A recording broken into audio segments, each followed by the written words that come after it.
So hello guys, welcome to the channel, welcome to a new video. আজকে আমার সাথে আছে S1X। আগে এনেছিলাম 1 মাস আগে S1X এর 4 কিলোওয়াট। দাদা আছে, দাদা তো আমাদের চ্যানেলে একদম পপুলার ব্যক্তি, মানে দাদার ভিডিও তো বিশাল গেছে রিচ S1X এ।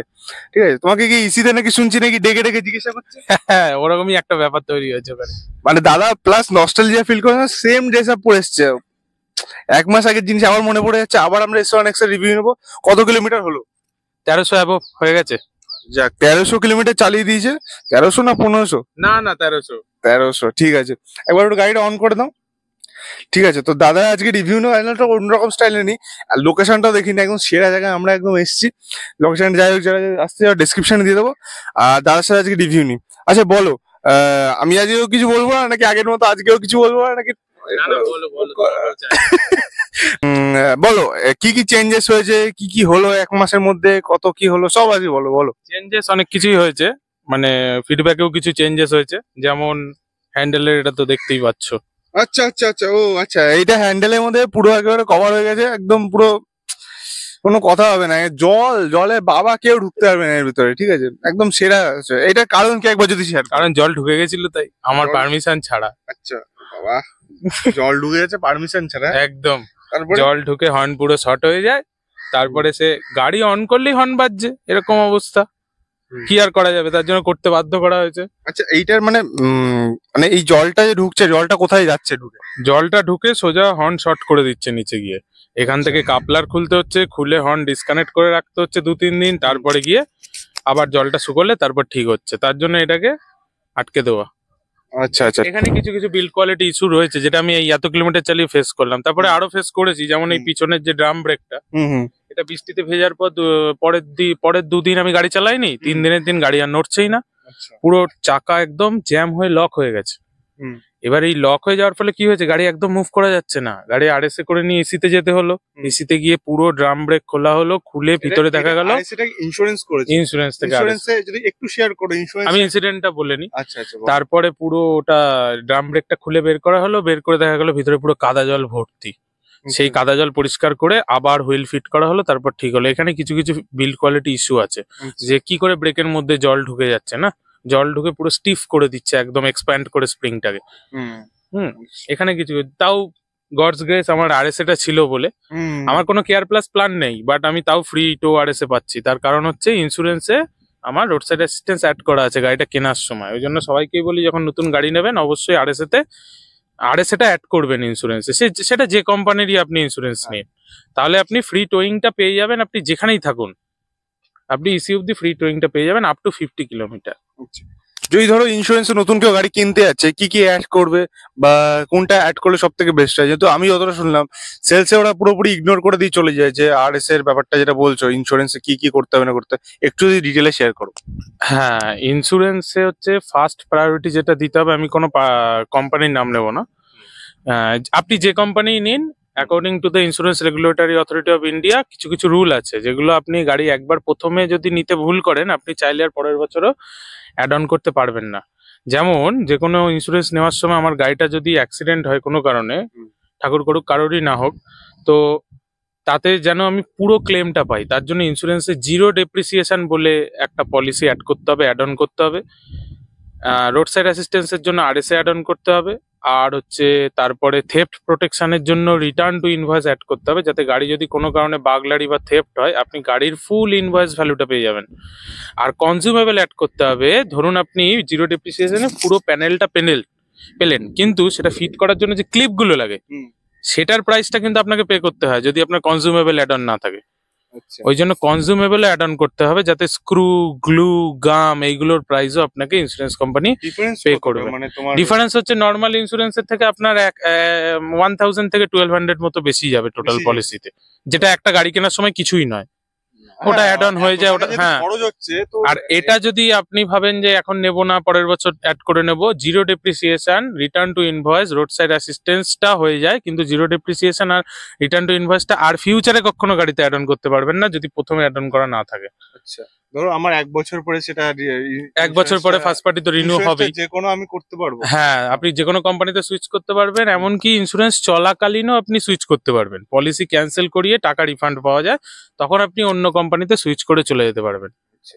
ধরো আমি থার্ড পার্টি থার্ড পার্টিটা সেটাতে কি ভ্যালু আছে থার্ড পার্টি? থার্ড পার্টি সেভাবে কোনো ভ্যালু নেই, বাট থার্ড পার্টিটা হচ্ছে ইন্ডিয়াতে ম্যান্ডেটরি। হুম। ফার্স্ট পার্টি ইন্স্যুরেন্স থাকাটা ম্যান্ডেটরি নয়, কারণ ওটা আপনার ক্ষতির জন্য। থার্ড পার্টিটা হচ্ছে আপনার সাথে যার কলিশন হবে তার ক্ষতি হলে আপনি যদি আপনার যে ক্ষতি আপনাকে আপনার তরফ থেকে যে ক্ষতিপূরণটা দিতে হবে সেটা কোম্পানি পে করবে। ওটা থাকতেই হবে, আর ওটা তো অলরেডি 5 বছরের থাকে। রিনিউটা ফার্স্ট পার্টিটাই হয়। ঠিক আছে, এখন তো মানে সার্ভিসের কেমন কি চলছে তোমার যদি একটু শেয়ার করো সার্ভিসের, বা তুমি সার্ভিস করিয়েছো হয়তো বললে যেটা, গাড়িতে এমন কোনো মেজর প্রবলেম এসছে? মানে ধরো তুমি লাস্ট তোমার দেখছিলাম একটা ইয়েতে যে তোমার আগে একটা ফটো ছিল এখানে, মানে এটা আর কি তুমি চেঞ্জ করেছো? না না, এটা পুরো প্যানেলটাই চেঞ্জ হয়েছে। আচ্ছা, পুরো এইটা ধরে চেঞ্জ হয়েছে? হ্যাঁ। কস্টিং কিছু লেগেছে? না, কিচ্ছু লাগেনি। আচ্ছা, এমনকি এটা কি প্রসেস হয়েছে বা হ্যাঁ, কেমন একটা জিনিস বলতে চাই, প্যানেলটা অ্যাকশন মিডিয়ার জন্যই কিন্তু চেঞ্জ হয়েছে। আরে বাপরে। তার কারণটা হচ্ছে এখানে ম্যানুফ্যাকচারিং ডিফেক্ট ছিল, প্যানেলটা কোনো অ্যাক্সিডেন্টের নয়। এখানে পেইন্ট ইস্যু ছিল, পেইন্টের মধ্যে ডাস্ট ছিল, ডাস্ট পার্টিকেল, বাট সেটা ওলার তরফ থেকে দেখে। হুম। ভিডিওতে দেখি সঙ্গে সঙ্গে আমি 2 দিনের মধ্যে কন্ট্যাক্ট করে ওলার তরফ থেকেই, হুম। ডানকুনি থেকে। হুম। তো ডানকুনি থেকে আমার বারাসাত এসিতে পার্টস পাঠায় এবং 1 ঘন্টার মধ্যে ইমিডিয়েট চেঞ্জ হয়ে যায়, পুরো প্যানেলটাই একদম চেঞ্জ করে আমায় নতুন প্যানেল দিয়ে দেওয়া হয়। হুম। তো লাভ হয়। যারা যারা ভাবছেন কি করবেন বা কিছু রিভিউ দিন অ্যাকশন মিডিয়াতে। হ্যাঁ, যারা যারা দিতে চাইছেন অ্যাকশন মিডিয়া বারাসাতে আশেপাশে, তারা দাদা বললো যেহেতু আমি তো প্লাগ ইন করে নিলাম। যারা অ্যাকশন মিডিয়াতে রিভিউ দিতে চান অবশ্যই কিছু না কিছু ভালো হবে, আমার চ্যানেলে ভালো হবে, আপনাদের ভালো হবে। যেটা সত্যি কথা কি, যেটা সত্যি কথা হ্যাঁ, সেটাই বলছি। তো আজ আমার তো এত কিছু ইস্যু তো হলো, হর্নের ইস্যু হলো, পুরো হুইল লক হয়ে গেল, বাট সার্ভিস কিন্তু খুব ভালো পেয়েছি, নাহলে আজকে এখানে গাড়িটা তো দাঁড়িয়ে থাকতো না। হ্যাঁ, এখানে আমি প্রিকশন নিয়েছি, বাট এই হর্নটা কিছু রিপ্লেস হয়নি। আমি রাত 8:30-র সময় আমি এসি ভিজিট করি সেদিনকে। 8:30? 8:30 তখনও এসিতে কাজ চলছে, মানে এসিতে সার্ভিসম্যানরা ওভারটাইম করছে হুম হুম একমাত্র আমাদেরই পরিষেবা দেওয়ার জন্য। হুম হুম। তাই তো, হুম। একমাত্র আমাদের পরিষেবা দেওয়ার জন্য তারা কাজ করছে। বাট এই যে আইডিয়াটা, এটা কে দিল আইডিয়াটা? তুমি নিজের থেকে? এই আইডিয়াটা নিজেই পেয়েছি এবং বিভিন্ন ভিডিওস থেকে অনেকেই প্রিকশনটা নিচ্ছে এটা, এবং অনেকেরই নেওয়া উচিত এটা। প্রিকশন নিতে তো সমস্যা নেই, কাজ হলো কি হলো না সেটা পরের কথা, তাই না? যদি এখান থেকে কোথাও দিয়ে জল ঢোকে তাহলে সেটা কি কোনো সমস্যা হবে? এইখানে কোথাও দিয়ে জল ঢোকার জায়গা নেই, আচ্ছা, এখানে পুরোটাই সিল আছে। ডিসপ্লে এখান থেকে বা এখান থেকে কোনো ঠিক আছে ঠিক আছে। ব্যাপার হচ্ছে যেটা, সার্ভিসটা খুব ভালো পাওয়া যাচ্ছে। যেমন আমার পুরো হুইল লক হয়ে গেছিল, আমি ভাবলাম এই তো হয়ে গেল, মনে হয় 7-10 দিন পড়ে থাকবে। গিয়ে ওখানে যেই নামালাম সঙ্গে সঙ্গে 3 জন মিলে অ্যাটেন্ড করলো, গাড়ি র্যাম্পে নিয়ে পুরো হুইল। টিকিট বুকিং করেছিল? কোনো টিকিট বুকিং ছিল না, আমার অ্যাপ চলতো না, এটা আমি আগে জানিয়ে রাখি। আমার ওই ম্যানুয়াল টিকিট বুকিং তোমার তো অ্যাপও চালু হয়ে গেছে, এটা একটা ভালো খবর যে আমরা এখন যখন রিভিউ করছি ততদিনে অ্যাপ চালু হয়ে গেছে। অ্যাপ চালু হয়ে গেছে, রিসেন্টলি চালু হয়েছে। নিউ যে মডেলগুলো এসছে সেগুলোতে অ্যাডভান্স রিজেন, তারপরে জিও ফেন্সিং, চার্জিং স্ট্যাটাস, ওগুলো সব দেখা যাচ্ছে। S1X আমারটাই আসেনি, এটা কোম্পানি আপডেট দিয়েছে যে টিসিউটা ইনস্টল করবে তারপরেই চালু হয়ে যাবে ওটা। বাট এখন যারা ডেলিভারি নেবেন বা বুক করছেন তারা পেয়ে যাবেন অবশ্যই। তো এটা S1X প্লাসও তো দিয়েছে আমার। একদম, মানে মোট বলতে গেলে এটা X প্লাসই। জিও ফেন্স যে অ্যাডভান্স রিজেন, চার্জিং স্ট্যাটাস, তারপরে আপনার রিজেন হচ্ছে ডিফল্ট, তারপর হাই, অটো, অফ, সব ফিচার্স দিয়ে দিয়েছে। এটা এখন ভালো হয়েছে। গাড়ির দাম কি কমেছে এর মনে হয় এগুলো দিয়ে? দাম তো কমেছে, এখন তো ডিসকাউন্ট চলছে বেশি দেখছিলাম। আচ্ছা আচ্ছা, ঠিক আছে ঠিক আছে। আর তাহলে কেমন কি বলো, আর কিছু শেয়ার করো যে গাড়ির ওভারঅল রাইডিং এক্সপিরিয়েন্স খুব ভালো। ব্রেকিংটা একটু ইমপ্রুভ হলে খুব ভালো হতো। ব্রেকিংটা একটু ইমপ্রুভ হলে খুব ভালো হতো। ব্রেকিংটা তো কম্বি ব্রেকিং সিস্টেম, তো এখানে আই থিঙ্ক পরের সিরিজে বা কিছুতে হয়তো একটা হয়তো ডিশ আনতে পারে যদি। আচ্ছা, তোমাকে জিজ্ঞাসা করছি একটা কথা, ধরো সার্ভিসে এখন যা হাল, সব জায়গায় সার্ভিসের একদম অবস্থা খারাপ, ঠিক আছে? অন্য ব্র্যান্ডের কেউ আমি জানি না, আমি খবর নিইনি অন্য ব্র্যান্ডের, বাট সার্ভিসে অনেক জায়গায় অবস্থা খারাপ। কি মনে হয় এটা, মানে যেহেতু আগস্টের সেল বেরিয়ে গেছে, হাফ সেল হয়ে গেছে 27,000, ইমপ্রুভ করছে না? এরপরে ইমপ্রুভ করার দরকার নাকি টিকবে এত, সেটা হলো মেন ব্যাপার। প্লেয়ার যে একজন আছে EV player, Ola always number 1-এ আছে, আর এত এর পরে থাকবেও। আচ্ছা আচ্ছা, ঠিক আছে। আরো অপছন্দ হলেও সে নিতে বাধ্য হবে। কেন সেটা যদি একটু অনেকের মনে প্রশ্ন যে কেন নেবো আমি ওলা? হচ্ছে Ola is for middle class and we are all middle class people.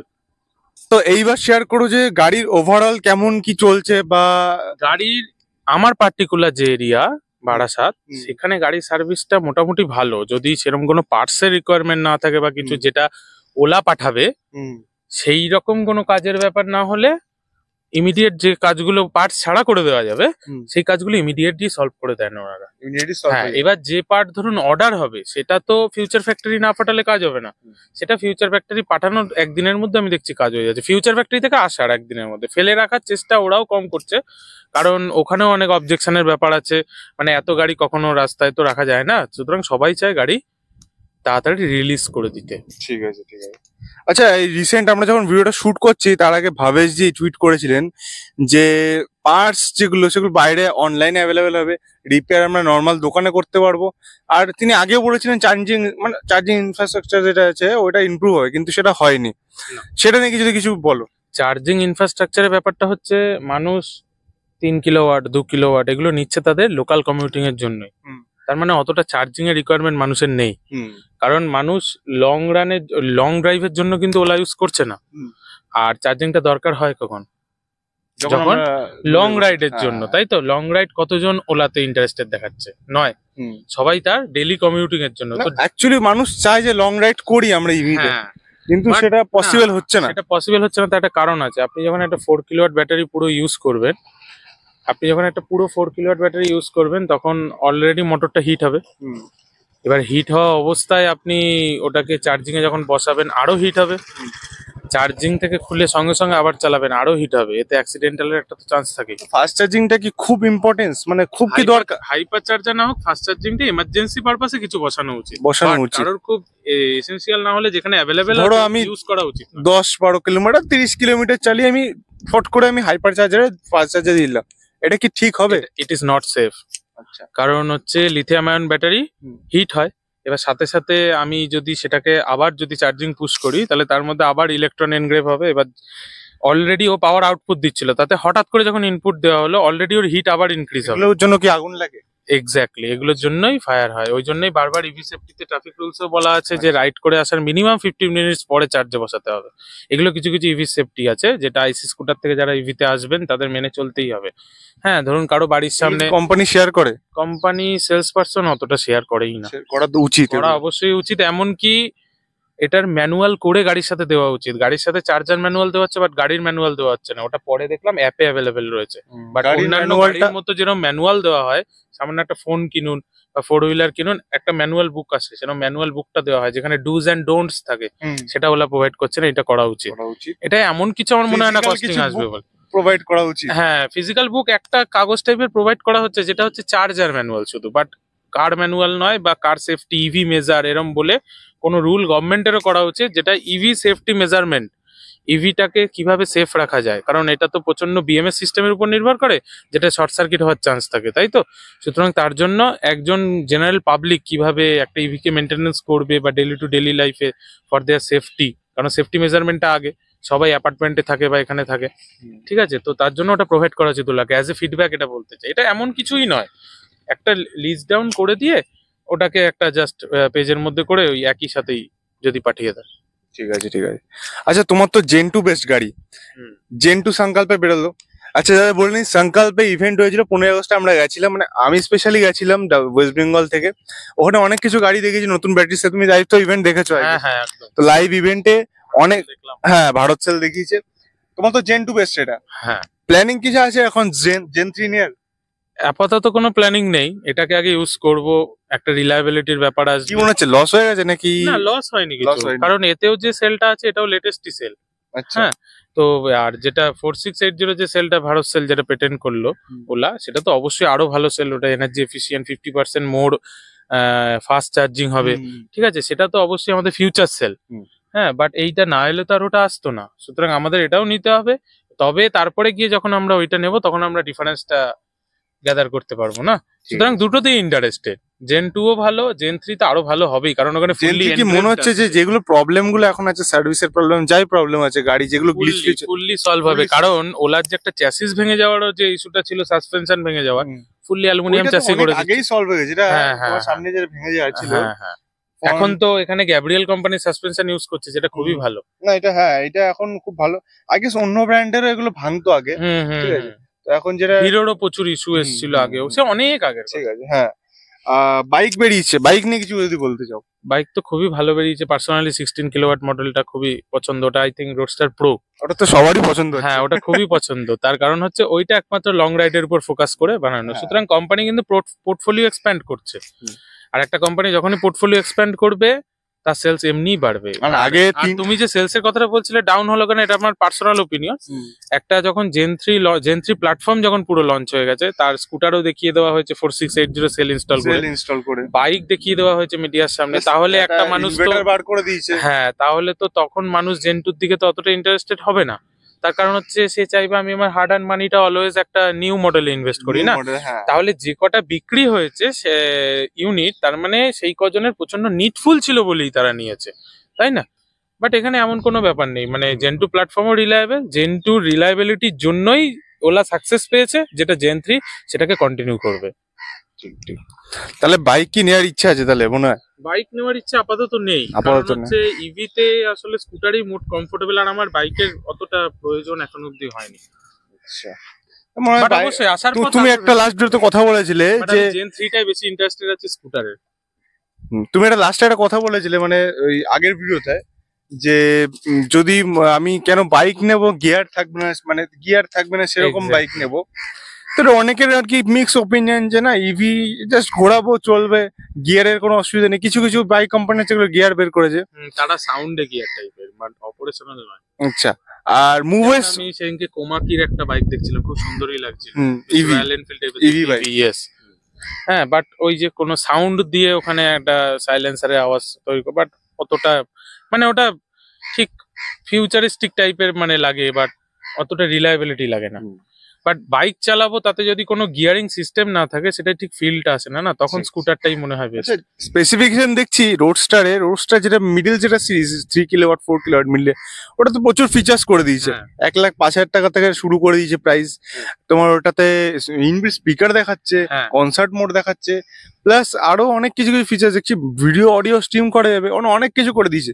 1,05,000 worth it কি হবে? ওটা ওয়ার্থ ইট হবে, বাট আই থিঙ্ক কোনো সাবস্ক্রিপশন প্ল্যান আনবে, কারণ একটা কোম্পানি রেভিনিউ জেনারেটের জন্য অলওয়েজ তো ইন্টারনেট ফ্রি দেওয়া যায় না, সুতরাং সাবস্ক্রিপশন প্ল্যান আনবে। বাট কিছু কিছু প্রিমিয়াম সার্ভিস রাখা উচিত, তবেই একটা কোম্পানির প্রিমিয়ামনেস বজায় থাকে। আবার মিডল ক্লাসেরও কথা চিন্তা করা উচিত। কিছু কিছু ব্র্যান্ড আছে যারা সেটা করে না চিন্তা।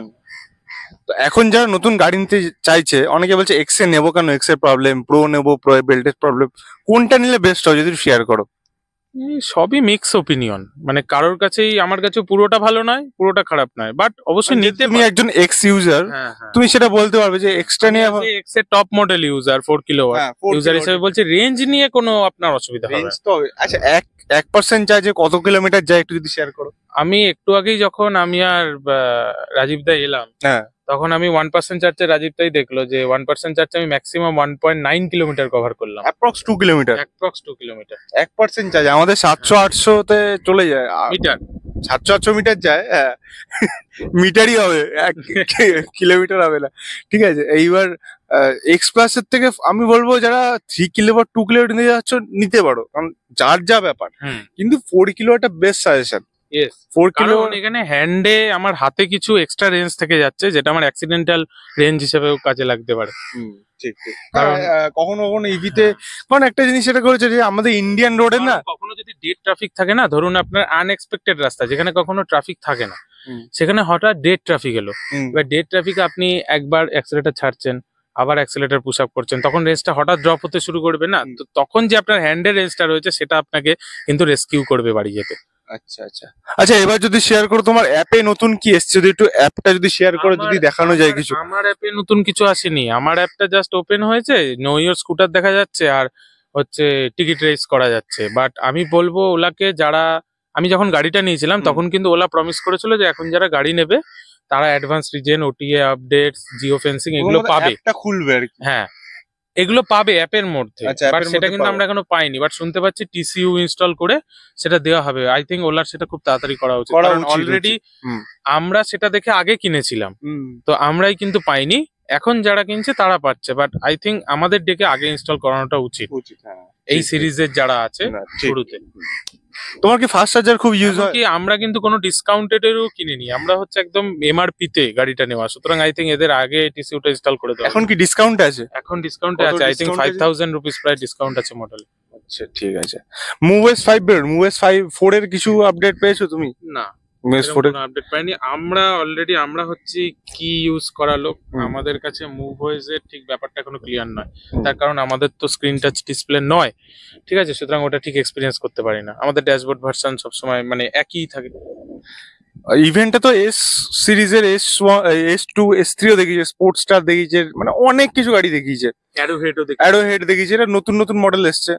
যদি একটু এক্সপিরিয়েন্স শেয়ার করো যে মানে কি মনে হয় যে গাড়িটার অন রোড প্রাইস বা স্পেসিফিকেশন যদি একটু শেয়ার করো, বা না, যদি কেউ এরকম কোনো আইডিয়া নেই আমার এখনো, কারণ এখন লোকের রোডস্টারটা নিয়েই বেশি মাতামাতি। এক্সাইটেড আছে, বাকিটার তো ফিচার্স এখনো জানা যায়নি, সুতরাং ওই জন্য না। আই থিঙ্ক ওটাই আরো বড় ব্যাটারি প্যাক হয়ে আসবে। S2 মানে ওরা যেহেতু বললো যে পুরোনো যেসব মডেল আছে S1 সিরিজের নতুন ব্যাটারি সেল আসবে, নতুন জেন যেটা 3 আসবে সেটা ইনস্টল করা যাবে। প্রাইস কি সেমই থাকবে না প্রাইস আই থিঙ্ক আরো কমে যাবে, আরো তার কমবে? কারণ 4680 সেলের ম্যানুফ্যাকচারিং কস্ট আরো কম, হ্যাঁ হ্যাঁ, যেটা আমাদের এখন আছে আই থিঙ্ক 2160। ওয়েট সেল বা ড্রাই সেল বলে কিছু Yes, একটা yes, yes, এই ইয়ে আছে। ড্রাই সেলের ব্যাপারটা ওলা তৈরি করতে পারেনি, ওলা ওয়েট সেলই বানিয়েছে, আর ওয়েট সেলই বেশি রিলায়েবল। ওয়েট সেলটা একটু কস্ট কাটিং হয়। হ্যাঁ, ঠিক আছে। বাট ঠিক আছে। এখন যে সেলটা আছে সেটার থেকে ওতে 50% কস্ট রিডিউস হবে কোম্পানির, তো গাড়ির দামও কমাবে। মুভ S5 এ যে সফটওয়্যার আপডেট এসছে, অনেক কিছু ভালো ভালো অনেক কিছু দেখিয়েছে, ইউজফুল সবগুলো কি মনে হয়? সবগুলো ইউজফুল নয় এবং সবগুলো ডেলি টু ডেলি লাইফে আমাদের লাগেও না। ঠিক আছে।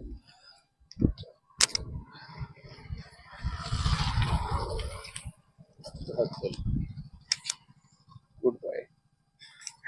ঠিক আছে, তো তোমার যেহেতু চাবির এটা, হ্যাঁ। চাবিতে কোনো কিছু আচ্ছা এইটা এটা এটা কি কালো, এটা কি এসছে? হ্যাঁ, এটা দেখছি ইউজ করার সাথে সাথে এটা চলে এসেছে, এটাও অ্যাজ এ ফিডব্যাক আমি বলতে চাই। নিকেল ক্রোমিয়ামটা কিন্তু হালকা হালকা ফেড হতে শুরু করছে নিজে এটা- নিজে, এটা- একটা অয়েলি একটা কোটিং টাইপের চলে এসেছে, যেটা রিমুভও হচ্ছে না। আচ্ছা, এটা পরে কোনো প্রবলেম করতে পারে? না না, প্রবলেম করবে না, কিছু প্রবলেম করবে না। কোয়ালিটি কিন্তু একদম ঠিকঠাক হ্যাঁ, আছে, কোয়ালিটি একদম ঠিকঠাকই আছে, ফিনিশিং এমনকি গাড়ি নিয়ে কোনো সমস্যা নেই, গাড়ি খুবই ভালো চলছে আপাতত, এখনো অবধি গাড়িতে কোনো প্রবলেম আমার এখনো হয়নি।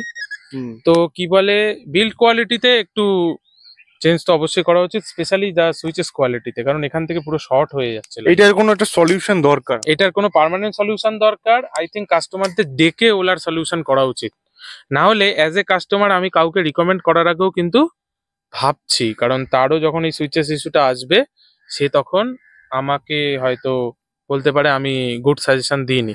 সুতরাং ওলার রেফারাল করতে গেলে ওলার আগে এক্সিস্টিং কাস্টমারদের ডেকে এগুলো স্যাটিসফাইং করানো দরকার, তবে আই থিঙ্ক সেলটা আরো ইমপ্রুভ হয়ে যাবে। ঠিক ঠিক। এছাড়া কারণ এইভাবে একটা গাড়ি তো চালানো মানে আই থিঙ্ক লুকসটা তো কিছুটা হলো নষ্ট হচ্ছে। হ্যাঁ অবভিয়াসলি কিছুটা হলেও নষ্ট হচ্ছে। কারণ এইভাবে হ্যাঁ। গাড়ি প্লাস্টিকে ঢেকে চালানো। হুম, ঠিক আছে, এমনি ওয়েট কেমন কি নিছো, কত ওয়েট, মানে ওয়েট কেমন নিছো? ওয়েট তো ভালোই, মানে আমরা তো তিনজন এখানে তো আরামসে তিনজনও বসে? তিনজন আরামসে, সিট কমফোর্ট নিয়ে কোনো অসুবিধা নেই, সিট কমফোর্টও প্রচন্ড ভালো। বাট ওই ড্রাম কোয়ালিটি, মানে হুইলের সাথে যে ড্রামের কোয়ালিটি, আমি কিছু জনের ইসিতে শুনলাম সামনের ড্রাম হঠাৎ করে রাস্তায় চলতে চলতে স্প্রিং এক্সপ্যান্ড হয়ে ফুলে গিয়ে একদম খুলে বেরিয়ে গেছে, যেটা খুব অ্যাক্সিডেন্টাল সিচুয়েশন তৈরি হয়েছিল। হ্যাঁ, কালকে আমি শুনলাম এক্সপিরিয়েন্স সেন্টারে গিয়ে। তো আর আমি অলরেডি ড্রামের সমস্যাটা ফেস করেছি, যেটা অলরেডি ওলার খেয়াল রাখা উচিত। আর স্ট্রিক্টলি আমি একটা জিনিস বলতে চাই, switches quality S1 X Plus এক্সপ্রেসের মতো কি রাখাটা দরকার? এক্স্যাক্টলি, কারণ ওটা পুরো রাবার সিল্ড করা আছে, আর এখানে পুরো প্লাস্টিক বটন, যেখানে মাঝে এতটা করে গ্যাপ আছে, যে গ্যাপ দিয়ে এক্সেসিভ রেন হলে ওয়াটার ঢুকেই যাচ্ছে। আই গেস এটা S2 তে হয়তো করতে পারে। হ্যাঁ, আই থিঙ্ক সুইচেস না চেঞ্জ করুক, কাস্টমারদের ডেকে এখানে কিছু মানে প্রো এর মতো কিছু মানে ঢেকে দেওয়ার ব্যবস্থা করে দিলেও বেটার হয়। ওটা পুরোটা যদি আটকে দেয় কোনো প্লাস্টিক কনসোলিং করে, যেমন অন্যান্য আইসি স্কুটারে থাকে, ওরকম আটকে দেওয়ার ব্যবস্থা হলেও তো আর তো জলটা যেতে পারবে না। এটাই আই থিঙ্ক কোম্পানির এমন কিছু কস্টিং হবে না। যদি কিছু আলাদা চার্জেস নিয়েও কোম্পানি করতে চায়, এরকম ফেসিলিটি রাখা উচিত, যে আপনি যদি এটাকে এনক্লোজড করাতে চান তাহলে এতটা এক্সট্রা পে করতে হবে, আমরা করে দেবো। সাবস্ক্রিপশন সিস্টেম রাখা দরকার। এক্স্যাক্টলি, না আমরা যেটা ভাবছিলাম যে অ্যাক্সেসরিজ পার্ট হিসেবে করা উচিত, যদি কোম্পানির এটা মনে হয় যে কস্ট এফেক্ট ফেলবে তাহলে এটাও করা উচিত, বাট অপশন রাখা উচিত। R&D টিমের কাছে এটাই বলার ওলার।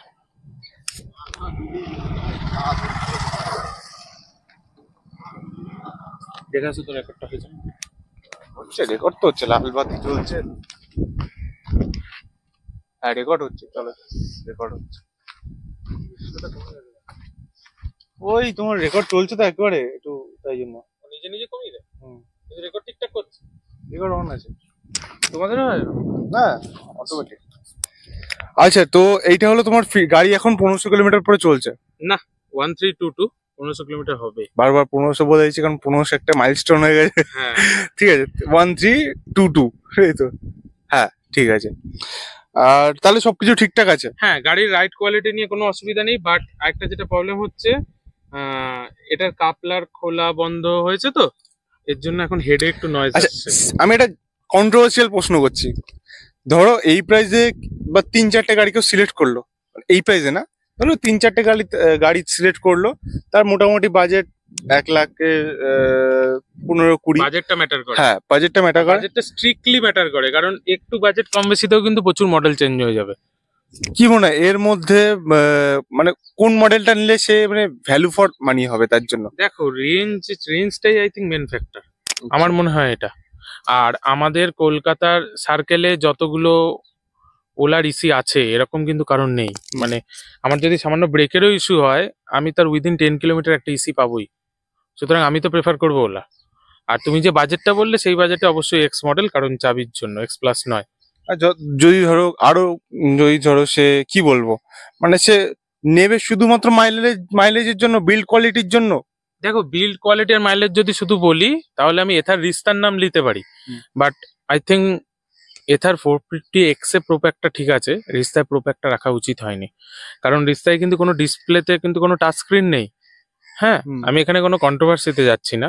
রিস্তায় কোনো আমরা তো কন্ট্রোভার্সি যাচ্ছি না, রিস্তায় কোনো টাচ স্ক্রিন নেই, ওটা তো জয়স্টিক বাটন দিয়ে চেঞ্জ হয়। তো আই থিঙ্ক ওইটায় প্রোপ্যাক অন্তত স্টার্টিং সিরিজে অন্তত দেওয়া উচিত ছিল, মানে প্রোপ্যাক ছাড়া। হ্যাঁ, এখন অনেকে বলতে পারেন হ্যাঁ প্রোপ্যাক তো না নেওয়ার অপশন তো রয়েছে, কিন্তু প্রোপ্যাক না নিলে যেভাবে ফিচার্স লকড হয়ে যায় সেভাবে কেউ ইউজ করতে পারবে না। অনলি ড্রাইভ অ্যান্ড মোড, মানে কোনো মোডও আনলক হবে না, কিচ্ছু না, কোনো রকম কোনো মানে ফ্রিডম থাকবে না। সুতরাং প্রোপ্যাক নিতে এক প্রকার বাধ্যই করা হয়। বাট আই থিঙ্ক ওই প্রোপ্যাকটা যদি কোম্পানি ছড়িয়ে দিত এবং যদি ওটাকে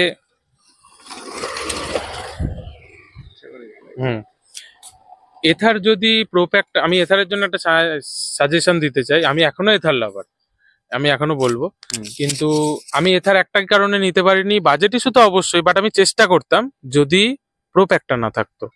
আগে এথারে ছিল না কখনো। তুমি গেছিলে? হ্যাঁ, আমি আগে কিন্তু এথারেই গেছিলাম এবং আমি এথারেরই টেস্ট ড্রাইভ আগে নিয়েছিলাম, পরে ওলায় আসতে বাধ্য হয়েছি এই কারণে। আই থিঙ্ক এইভাবে অনেকেই বাধ্য হচ্ছেন, মানে মনে এথার চাইলেও নিতে পারছেন না, বাট এথারের এটা খেয়াল দেওয়া উচিত। আই থিঙ্ক এইভাবে প্রোপ্যাক না অ্যাড করে ভলিউমের উপর প্রফিটটা করলে কোম্পানির বেটার রেভিনিউ। দেখো, আমরা কোনো কোম্পানিকে ছোট করছি না বা আমরা কোনো কোম্পানিকে একটা বিশাল পজিশনে দিচ্ছি না। হ্যাঁ, আমরা মানছি ওলা সার্ভিসের ইমপ্রুভমেন্ট দরকার, অনেক ইমপ্রুভমেন্ট দরকার, অনেক ইমপ্রুভমেন্ট দরকার, অ্যাভেলেবিলিটির অনেক সমস্যা আছে। But I think CEO Bhavish sir announce করেছেন অলরেডি যে কি বলে অনলাইনে ওএনডিসি প্ল্যাটফর্মে, মানে গভর্নমেন্টের যে ওএনডিসি প্ল্যাটফর্ম, সেখানে all parts will be available from next week. আর যে কোনো মেকানিক্স দিয়ে আমরা ওটা ইনস্টল করতে পারি, এটা অনেকটা ইসির উপর চাপ কমাবে। তো সেটাই আর কি, আমরা কোনো কোম্পানিকে ছোট করছি না বা কোনো বিশাল জায়গায় তুলছি না। হ্যাঁ হ্যাঁ, সবাই চেষ্টা করছে, কারণ এটা হলো যার যা পছন্দ, যার যা ভালো, আমরা যে সাজেশন দিতে পারি যে কোন গাড়িটা হয়তো ঠিক ভালো। আপনি যে গাড়ি কিনুন না কেন, ইন্স্যুরেন্স রিলেটেড যে পয়েন্টগুলো বলা হলো সেই পয়েন্টগুলো অবশ্যই কভার আপ করার চেষ্টা করবেন, এবং একবার অবশ্যই অ্যাকশন মিডিয়ার চ্যানেলে এটা দেখে নেবেন। একটা ছোট রিলস করেও না হয় দাদা আপলোড করে দেবেন। হ্যাঁ, আমি অবশ্যই শেয়ার করে দেবো ইন্স্যুরেন্স রিলেটেড, কারণ অনেকেরই কোয়ারি আছে ইন্স্যুরেন্সের ব্যাপারটা নিয়ে, যাতে অন্তত আপনার বিপদ তো যে কোনো সময় হতে পারে, বিপদে যেন পাশে থাকে। কারণ ভালো সময় তো অনেকেই থাকবে, বাট বিপদে কিন্তু ইন্স্যুরেন্স কোম্পানিই পাশে থাকে। হ্যাঁ, এবং তার জন্য আপনার পলিসির প্রত্যেকটা অ্যাডঅনস আপ টু ডেট হওয়া চাই। ঠিক আছে দাদা, থ্যাংক ইউ আজকে তোমার রিভিউ দেওয়ার জন্য। আর যা মনে হচ্ছে মোটামুটি দাদা একদম ভালো, যা যত্ন করে গাড়ি, তোমাদেরকে বলবো না বাচ্চার মতো যত্ন করতে হবে গাড়ি, যদি সেইভাবে যত্ন না করো, কি আমি ঠিক বলে? একদম একদম, এটা ইটস লাইক আ বেবি। যত যত্ন করবে যেমন সেরকম গাড়ি চলবে, যত্ন না করলে গাড়ি চলবে না সেরকম। গাড়ি কেউ বেশি খোলাখুলি করবে না, গাড়ি গাড়ি খুল গাড়ির সাথে ইলেকট্রিক গাড়ির সাথে একদমই বেশি খোলাখুলি করতে যাবেন না যে আমি অ্যাডজাস্ট করছি। অনেকে দেখছি পিছনে এমসিউর ওখানে প্যাড লাগাচ্ছে যাতে আই থিঙ্ক মাড না জমে, তাই তো?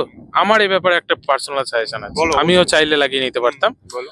অনেকে নতুন গাড়ি কিনেই লাগিয়ে নিচ্ছে, বাট আমি এটা লাগাতে চাইছি না। যদি তুমি জিজ্ঞেস করো কেন, কেন বলো? তাহলে আমি বলতে চাই কোম্পানি এমসিউটা পিছনে অল্প একটু গার্ড দিয়ে রেখেছে, বাট সাইডটা খোলা রেখেছে।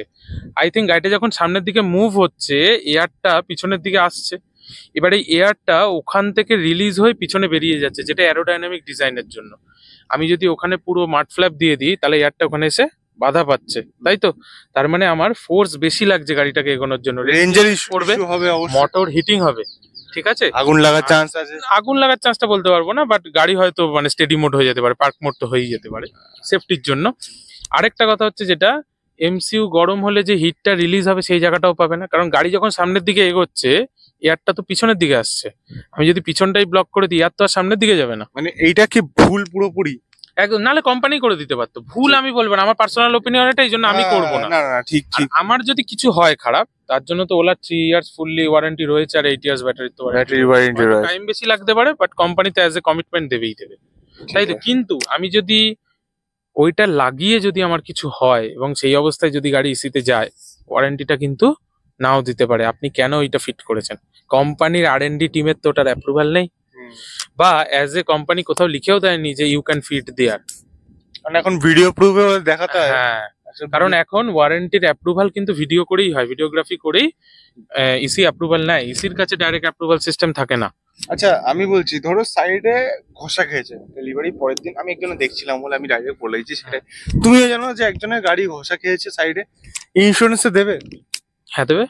কত টাকা দিতে পারে, মানে পুরো টাকাটা দিতে হবে? যদি জিরো ডেপ্রিসিয়েশন অ্যাড থাকে, আপনি 100 রুপিস ফাইল চার্জ শুধু পে করবেন, পুরো প্যানেলটা রিপ্লেস হবে।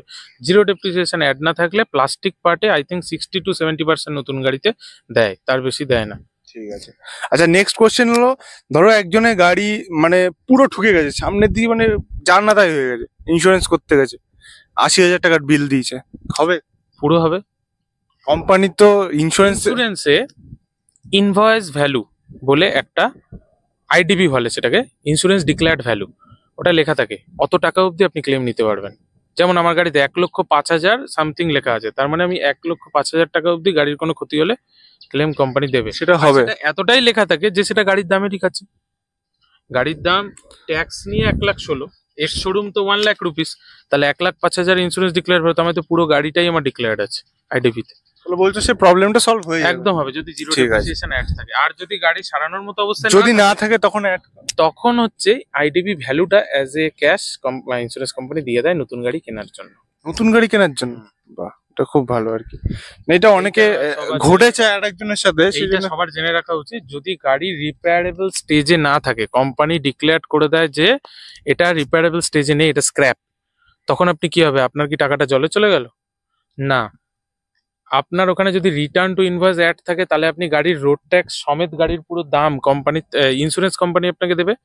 যদি রিটার্ন টু ইনভয়েস অ্যাড না থাকে, তাহলে আপনাকে পলিসিতে দেখবেন আইডিবি ভ্যালু লেখা থাকে, যেটা বছরের সাথে সাথে কমতে থাকে ভ্যালু, গাড়ির ডেপ্রিসিয়েশন ভ্যালু। যে ভ্যালুটা লেখা থাকবে ওই ভ্যালুটা কমপ্লিটলি আপনি পেয়ে যাবেন, সেটা থেফট হলেও পাবেন, গাড়ি কমপ্লিট লস হলেও পাবেন। ঠিক আছে, ঠিক আছে, ঠিক আছে দাদা। আজকে অনেক আগের বারের মতো অনেক ইনফরমেশন শেয়ার করে দিল। আগের বারের ভিডিওটা যারা দেখোনি অবশ্যই সাজেস্ট করবো, ভালো রিচ পাওয়া ভিডিও, রিচ পাওয়া অবভিয়াসলি, কারণ অনেক লোক দেখেছে সেই জন্য বলছিলাম, তোমরাও দেখতে পারো অবভিয়াসলি ভালো ভিডিও বলে। তো তোমরা ডেসক্রিপশনে লিঙ্ক পেয়ে যাবে, অবশ্যই দাদার ভিডিওটা গিয়ে দেখো, ওখানেও অনেক ইনফরমেশন দিয়েছে, আজকেও অনেক ইনফরমেশন দিল। থ্যাংক ইউ দাদা। তো দাদা ছোট করার দরকার নেই। হ্যাঁ দাদা, সবাই একটা ফ্যামিলি। হ্যাঁ আমরা অবভিয়াসলি, আমরা action media family, OLA family, S1 community family. আসো সবাই জয়েন করো, নতুন গাড়ি কেনো। আমরা একটা কমিউনিটি বানাবে, সুন্দর কমিউনিটি, যেখানে সবাইকে হেল্প করতে পারবে। ঠিক আছে, সবাই সবার একটা ওলা ওয়েস্ট বেঙ্গল কমিউনিটি বানানোর চেষ্টা আছে। অলরেডি আমি কালকে দেখছিলাম ওলা কমিউনিটি কেরালা এরকম বলেও হয়েছে অনেক ফোরাম। তুমি নিশ্চয়ই দেখে এসেছো। আমাদেরও কমিউনিটি আছে, কিন্তু আমাদের টুইটার লিংক আছে, আমার কলকাতা ওলা ইউজার আইডি, মানে আমাদের যে টুইটার হ্যান্ডেল আছে ওটা ডেসক্রিপশনে দিয়ে দেবো, ওখানেও ফলো করতে পারো, গ্রুপে জয়েন করো, জিজ্ঞাসা করো, কোশ্চেন করো, কোয়ারিজ করা দরকার। একদম একটা নতুন গাড়ি নিয়ে অবশ্যই ডেসক্রিপশনে সব পেয়ে যাবে, তোমরা জয়েন করো, কোয়ারিজ করো, আরো যাতে নতুন গাড়ি কেনার আরো ইচ্ছে জাগে। এখন ফিউচারই হলো ইভি, ইভি ছাড়া এখন আইস ইঞ্জিনের দিকে কোনো ভেবে লাভ নেই ইভি। যাই হোক, আজকের ভিডিওটা এই অবধি রাখছি। আর লোকেশনটা তো অবভিয়াসলি খুব সুন্দর, আজকে ভিডিও করে খুব সুন্দর লাগলো, এত সুন্দর লোকেশন। আবহাওয়াটা খুবই সুন্দর, এটাও দাদার রিকমেন্ডেশনই এখানে।